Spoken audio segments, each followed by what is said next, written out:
చేసింది ఏంది? ఇవాళ వెన్నుపోటు పొడవడం అనేది రేవంత్ రెడ్డికి ఏం కొత్త కాదు, వెన్నతో పెట్టిన విద్య. నమ్మి ఓటేసిన పాపానికి దేశ రాజధాని ఢిల్లీ సాక్షిగా మరి మళ్ళొక్కసారి తెలంగాణ ప్రజల గొంతు కోసిన కసాయి రేవంత్ రెడ్డి. నాడు నోట్ల కట్టలతో అడ్డంగా దొరికిండు, ఈరోజు ప్రజల నోట్లోనే మట్టి కొడతా ఉన్నాడు రేవంత్ రెడ్డి. త్యాగాలు, పోరాటాలు, బలిదానాలతో ఏర్పడ్డ ఈ తెలంగాణకి ఇట్లాంటి నికృష్టుడు ముఖ్యమంత్రిగా ఉండడం అనేది నిజంగా కూడా మనందరికీ అవమానం.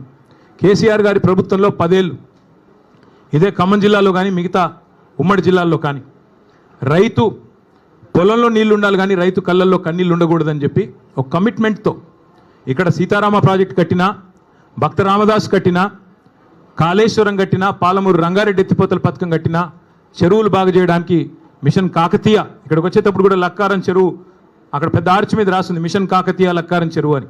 అట్లాంటి కార్యక్రమాలు మరి అనుక్షణం తప్పించి మరి 14 ఏళ్ళు ఆనాడు నీళ్ల పేరిట పోరాటం చేసిన, 10 ఏళ్ళు ప్రభుత్వాన్ని నడిపిన కేసీఆర్ గారు ప్రాజెక్టులు కట్టారు. రైతు బాగుండాలని తప్పించి రైతు బంధు పెట్టి, రైతు బీమా పెట్టి, పంటలు కొని బ్రహ్మాండంగా నీళ్ళు అందించి 12వ స్థానంలో ఉన్న తెలంగాణ నంబర్ 1 స్థానాన్ని తీసుకొని పోయారు.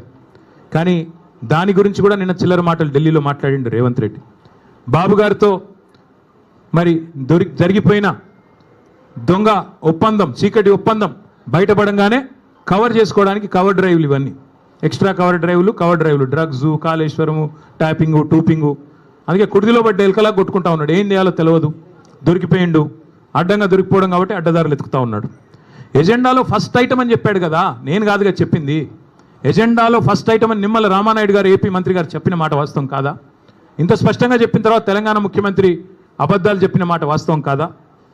అందుకే నేను అనేది 70 లక్షల మంది రైతుల ముందు, ఇవాళ కోట్లాది మంది ప్రజల ముందు మళ్ళొకసారి దొరికిపోయింది కాబట్టే ఈ మైండ్ బ్లాంక్ అయిపోయి ఈ పనికిమాలిన మాటలతో అటెన్షన్ డైవర్షన్ కోసం ఈ చెత్తవాగుడంతా వాగుతూ ఉన్నాడు. డ్రైనేజీ కంపు ఎంత అయితే ఉంటుందో అంతకంటే ఎక్కువ మీ దగ్గర అదే ఉండేది. ఇక్కడ ఇదివరకు కాలువ, ఆ గోళ్ళపాడు ఉండే ఇదివరకు అలా పోవాలంటేనే భయం అవుతుండే. అంతకంటే కంపు ఉన్నది ఇప్పుడు రేవంత్ రెడ్డి నోరు. ఆ నోరు తెరిస్తే దరిద్రం గబ్బు తప్ప ఒక్కటంటే ఒక్క మంచి మాట రాదు. అట్లే నేను అడుగుతా ఉన్నా, ఈ జిల్లాలో ఏం చేశారు ఇప్పుడు రేవంత్ రెడ్డి గారు? ఈ 20 నెలల కాలంలో రాష్ట్రానికి ఏం చేసినావు, ఖమ్మం జిల్లాకి ఏం చేసినావు చెప్తావా? కేసీఆర్ గారు కట్టిన ప్రాజెక్టు సీతారామ, ఆ ప్రాజెక్టుకు వచ్చి రిబ్బన్ కట్ చేసి నెత్తిన నీళ్ళు చల్లుకోవడం తప్ప నువ్వు పీకింది ఏంది, నీ మంత్రులు పీకింది ఏంది అని అడుగుతా ఉన్నా. ఒక మంత్రి ఏమో బాంబుల్లో బిజీగా ఉన్నాడు, ఆయన పేరు